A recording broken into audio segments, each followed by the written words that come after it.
பொருள் நிறைந்த பாடலென்றும் புதியது.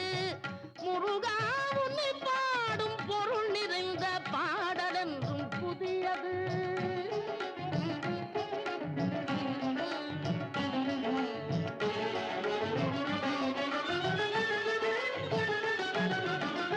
அருள் நிறைந்த புலவர் நெஞ்சில் அமுதமென்னும் தமிழ் கொடுத்த பொருள் நிறைந்த பாடலென்றும் புதியது.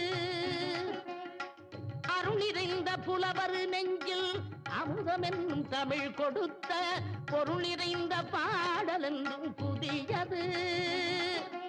முருகன் என்ற பெயரில் வந்த அழகே என்றும் புதியது. முருகன் என்ற பெயரில் வந்த அழகே என்றும் புதியது. முறுவல் காட்டும் குமரன் கொண்ட இளமை என்றும் புதியது. முறுவல் காட்டும் குமரன் கொண்ட இளமை